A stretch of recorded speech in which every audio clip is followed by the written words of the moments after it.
వివేక చూడమణిలో మనం ఆహారం ఎన్ని రకాలుగా ఉంటుంది, ఎలా తీసుకోవాలి అనే దాని మీద చెప్తున్నారు. శరీర పోషణార్థి సస్య ఆత్మానం దిదృక్షతే గ్రాహం దారుధియా దృప్తాన్ నదీం తర్తుం సగచ్చతి. అంటే ఏదో తినడం కోసమే శరీరం అన్నట్టు కొంతమంది ఆహారం తింటూనే ఉంటారు కదా. అలా తినేవాడిని ఇక్కడ ఏమంటున్నారంటే దాన్ని తాను చంపుకునే వాడితో సమానం అవుతారంట. ఎందుకంటే శరీరం ఇచ్చింది తినడం కోసమో లేకపోతే ఊరికనే అలాగా టైంపాస్ చేసుకోవడం కోసం అందుకని కాదు. అది ఎందుకు దొరికిందంటే మన లక్ష్యమైన ముక్తిని మనం సాధించడం కోసం.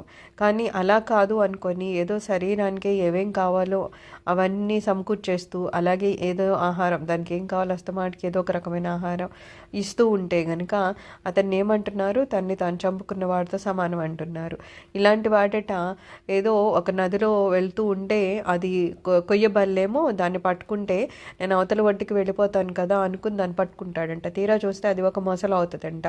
అలాగా మనం కూడా ఈ శరీరమే నేనేమో అనుకునే భ్రమలో కనుక జీవిస్తూ ఈ శరీరానికి ఏదో కావాల్సినవన్నీ ఇచ్చేస్తూ అంటే తినడానికో లేకపోతే ఏదో అలంకారమనో ఇంకోటి ఇచ్చేసుకుంటూ వెళ్ళిపోతే ఒక రోజుకి ఏమవుతుంది, అది మన ఈ లక్ష్యం ఏంటో దాని నుంచి అది దూరంగా తీసుకొని వెళ్ళిపోతుంది కదా. మన మోక్షం అని ఒక లక్ష్యం అనుకుంది, ఆ మోక్ష సాధన ఇంకా మనకి ఉండదన్నమాట. ఎందుకంటే మనం మన ధ్యాస అంతా దేని మీద పెడుతున్నాం, శరీరం అనే దాని మీద పెడుతున్నాం. అది అశాశ్వతమైంది, అదేమి శాశ్వతంగా ఉన్నది కాదు కదా. దీని తర్వాత మనం ఇంకో దానికి వెళ్ళడం కోసమని ఒక వాహనంలాగా దేవుడు మనకి శరీరాన్ని మనకి ఇచ్చాడు. అయితే ఎలా అయితే ఒక వాహనాన్ని మనము ఆ గమ్యం చేరే వరకు జాగ్రత్తగా కాపాడుకుంటామో అలాగే ఈ శరీరాన్ని మనం జాగ్రత్తగా కాపాడుకోవడానికి దానికి కావాల్సిన ఆహారం అని ఇంకా కావాల్సిన ఆరోగ్యం అవన్నీ మనం ఉంచుకోవాలి, చేయాలి, బాగానే ఉంది. కానీ ఇది కాకుండా కేవలం శరీరమే నేను అనుకుంటూ దానికి అవసరమైన లేకపోయినా ఏదో ఒకటి తింటూ ఉంటే ఆ తినడంలో ఆహారాల్లో కూడా రకరకాలు ఉన్నాయని చెప్తున్నారు. ఇవి 3 రకాలు అంటారు. ఏంటవి? హిత మిత మేధ్యాహారం అంట. హితాహారం అంటే ఏంటి? మన శరీరానికి హితం చేసేది, అంటే మన శరీరాన్ని ఆరోగ్యంగా ఉంచేది. రెండోది ఏంటి? మితాహారం. మితాహారం అంటే తక్కువ తీసుకోవడం. ఎలాగా?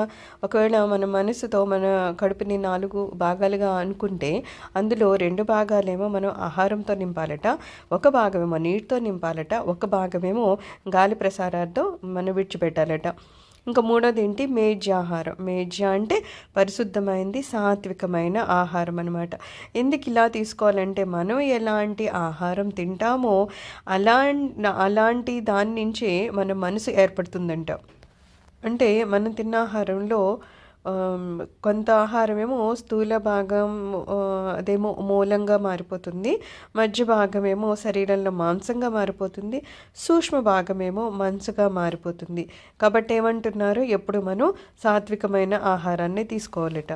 ఇదే కాకుండా మళ్ళా దీన్ని ఏమంటున్నారు, ఆహారం కూడా ధర్మ మార్గంలో సంపాదించిందే అయి ఉండాలంటున్నారు.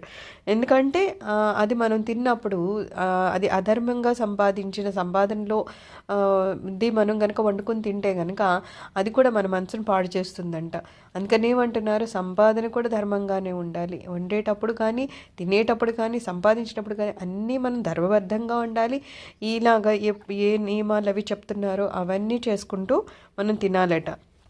ఎవరైనా అధర్మంగా సంపాదిస్తున్నారని తెలిస్తే కనుక వారి వద్ద ఎప్పుడు మనం భోజనం చేయకూడదంట. కనీసం మన ప్రాణాలు పోతున్నాయి, ఇంకా నాకు గతి లేదు అన్నా సరే మనము అక్కడ భోజనం చేయకూడదంట. ఎందుకంటే అధర్మ పనుల దగ్గర మనం భోజనం తింటే ఖచ్చితంగా అలాంటి ఆలోచనలే మనకు కలిగి మనం కూడా ధర్మ మార్గం నుంచి అధర్మ మార్గంలోకి వెళ్ళిపోతామంట. అయితే ధర్మపరుల ఇళ్లల్లో కనుక మనం భోజనం చేసామా, వాళ్ళు ఇచ్చే అన్నం కనుక మనం తింటే మనకు కూడా సద్బుద్ధులు పుడతాయంట. అలాగే అన్నం కనుక పూజించి తింటే కనుక అది మన శరీరానికి బలాన్ని, తేజస్సుని ఇస్తుందట. మన శాస్త్రాల్లో తింటున్నప్పుడు కానీ వడ్డిస్తున్నప్పుడు కానీ మౌనంగా ఉండాలి అంటారట. ఎందుకంటే అలా మౌనంగా ఉంటే వాళ్ళు స్వర్గానికి వెళ్తారు అని ఉన్నదట. తినేటప్పుడు అది బ్రహ్మభావంతో తినాలి అంటారు.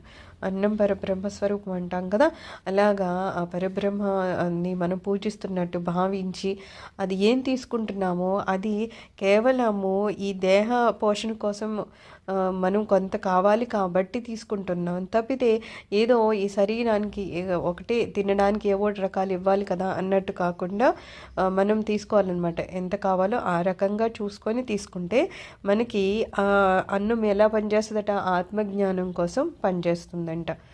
సర్వం శ్రీ గురు చరణారవిందార్పణమస్తు.